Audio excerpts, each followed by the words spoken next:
ಶಿವನಿಗೆ ಅರ್ಪಿಸುವ ಬಿಲ್ವಪತ್ರೆ ಮಹತ್ವ ಏನು? ಬಿಲ್ವಪತ್ರೆ ಅರ್ಪಿಸುವ ವಿಧಾನ ಹೇಗೆ? ಪವಿತ್ರ ಶ್ಲೋಕ ಬಿಲ್ವಾಷ್ಟಕಂ ಮಹತ್ವವೇನು? ಈ ಶಕ್ತಿಶಾಲಿ ತ್ರಿದಳದ ಸಂಕೇತವೇನು ಗೊತ್ತಾ? ಶಿವರಾತ್ರಿಯ ದಿನ ಉಪವಾಸ ಏಕೆ ಮಾಡ್ತಾರೆ? ಮಿತ್ರರ ಮಿತ್ರ ವಾಹಿನಿಯ ಎಲ್ಲ ವೀಕ್ಷಕ ಮಿತ್ರರಿಗೂ ನಮಸ್ಕಾರ. ಶಿವರಾತ್ರಿಯ ಪರ್ವಕಾಲದಲ್ಲಿ ಶಿವನ ಆರಾಧನೆಗೆ ಬಿಲ್ವಪತ್ರೆಯು ಅತ್ಯಂತ ಪ್ರಮುಖವಾಗಿದೆ. ಶಿವನಿಗೆ ಅತಿ ಪ್ರಿಯವಾದ ಪತ್ರೆಯಾಗಿರುವಂತಹ ಬಿಲ್ವಪತ್ರೆಯನ್ನ ಹಿಂದೂ ಧರ್ಮದಲ್ಲಿ ಶ್ರೀವೃಕ್ಷ ಅಂತಲೂ ಕೂಡ ಕರೀತಾರೆ. ಇದು ಮಹಾಲಕ್ಷ್ಮಿಗೂ ಕೂಡ ಪ್ರಿಯವಾದದ್ದು. ಬಿಲ್ವಪತ್ರೆಯ 3 ದಳಗಳು ಸತ್ವ, ರಜೋ, ತಮೋಗುಣಗಳ ಪ್ರತೀಕ ಹಾಗೂ ಶಿವನ ತ್ರಿನೇತ್ರಗಳ ಸಂಕೇತವಾಗಿದೆ. ಏಕಬಿಲ್ವಂ ಶಿವಾರ್ಪಣಂ ಎಂಬಂತೆ ಭಕ್ತಿಯಿಂದ ಶಿವನಿಗೆ ಬಿಲ್ವಪತ್ರೆಯನ್ನು ಅರ್ಪಿಸಿದರೆ ಕೋಟಿ ಕನ್ಯಾದಾನ ಮಾಡಿದ ಫಲ ಸಿಗುತ್ತೆ ಅನ್ನುವಂಥ ನಂಬಿಕೆ ಇದೆ. ಶುದ್ಧವಾದ ಹರಿದಿರದ 3 ಎಲೆಗಳ ಬಿಲ್ವಪತ್ರೆಯನ್ನ ಅರ್ಪಿಸುವುದರಿಂದ 3 ಜನ್ಮಗಳ ಪಾಪಗಳು ಕೂಡ ನಾಶವಾಗುತ್ತೆ ಅನ್ನುವಂಥ ನಂಬಿಕೆ ಇದೆ. ಗಣಪತಿಯನ್ನ ಪೂಜೆ ಮಾಡುವಾಗ ಗರಿಕೆ ಅರ್ಪಿಸುವಂಥದ್ದು ಎಷ್ಟು ಶ್ರೇಷ್ಠವೋ ಅದೇ ರೀತಿ ಶಿವನ ಪೂಜೆಯಲ್ಲಿ ಬಿಲ್ವಪತ್ರೆ ಇರಲೇಬೇಕು. ಶಿವನ ದೇವಸ್ಥಾನಗಳಲ್ಲಿ ಬಿಲ್ವಪತ್ರೆ ಗಿಡವನ್ನ ನೆಟ್ಟು ಬೆಳೆಸಲಾಗುತ್ತೆ.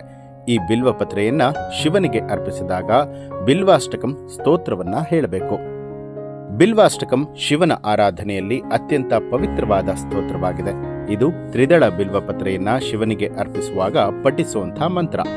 ಇದು ಜನ್ಮ ಜನ್ಮಾಂತರದ ಪಾಪಗಳನ್ನ ನಾಶಪಡಿಸಿ ಲಕ್ಷ್ಮೀ ಕೃಪೆ, ಜ್ಞಾನ ಮತ್ತು ಶಿವನ ಅನುಗ್ರಹವನ್ನ ಕರುಣಿಸುತ್ತೆ. ಬಿಲ್ವ ವೃಕ್ಷದ ದರ್ಶನ ಮತ್ತು ಸ್ಪರ್ಶವು ಪಾಪನಾಶಕ ಅಂತಲೂ ಕೂಡ ಪರಿಗಣಿಸಲಾಗುತ್ತೆ. ಬಿಲ್ವಪತ್ರೆಯನ್ನ ಅರ್ಪಿಸುವಾಗ ತೊಟ್ಟು ನಮ್ಮ ಕಡೆಗೆ, ಎಲೆಯ ತುದಿ ಶಿವಲಿಂಗದ ಕಡೆಗೆ ಇರುವಂತೆ ಅರ್ಪಿಸಬೇಕು. ಹೀಗೆ ಅರ್ಪಿಸುವುದರಿಂದ ಎಲೆ ತಟ್ಟುವಿನ ಮೂಲಕ ಶಿವತತ್ವ ಆ ಪರಿಸರದಲ್ಲಿ ಹರಡುತ್ತೆ ಅನ್ನುವಂಥ ನಂಬಿಕೆ ಇದೆ.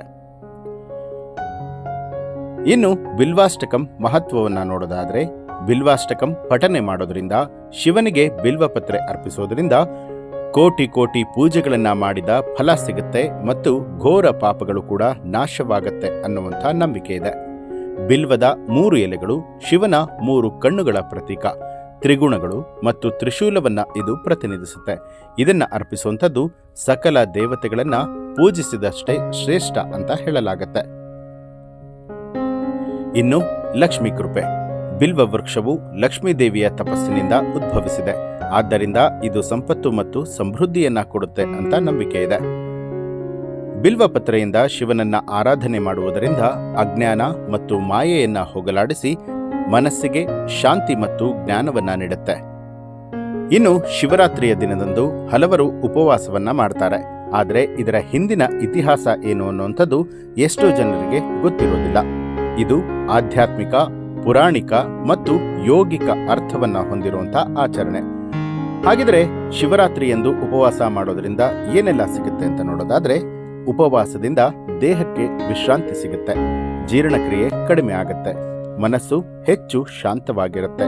ಶಿವರಾತ್ರಿಯ ದಿನ ಜಾಗರಣೆ ಜೊತೆಗೆ ಧ್ಯಾನ ಮಾಡೋದ್ರಿಂದ ಆತ್ಮಶುದ್ಧಿ ಆಗುತ್ತೆ ಅನ್ನುವಂಥ ನಂಬಿಕೆ ಇದೆ.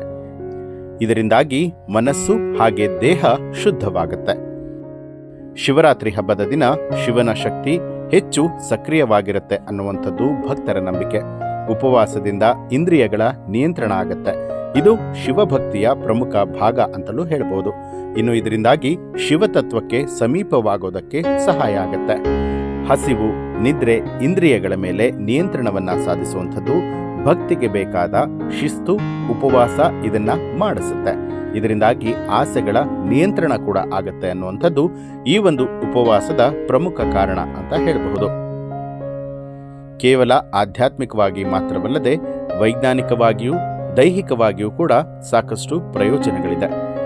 ಶಿವರಾತ್ರಿಯ ದಿನದಂದು ಈ ಒಂದು ಮಹತ್ವದ ಮಾಹಿತಿಯನ್ನ ಪಡೆದ ನೀವು ಓಂ ನಮಃ ಶಿವಾಯ ಎಂದು ಕಮೆಂಟ್ ಅನ್ನ ಮಾಡಿ. ಹಾಗೆ ಇಂತಹ ಹಲವು ಮಾಹಿತಿಗಳಿಗಾಗಿ ಈಗಲೇ ಮಿತ್ರರ ಮಿತ್ರ ಚಾನೆಲ್ ಅನ್ನ ಸಬ್ಸ್ಕ್ರೈಬ್ ಮಾಡಿ, ಬೆಲ್ ಐಕಾನ್ ಒತ್ತಿ. ಹೆಚ್ಚಿನ ವಿಡಿಯೋಗಳಿಗಾಗಿ ಮಿತ್ರರ ಮಿತ್ರ ಚಾನೆಲ್ ಅನ್ನ ಸಬ್ಸ್ಕ್ರೈಬ್ ಮಾಡಿ, ಬೆಲ್ ಐಕಾನ್ ಒತ್ತಿ.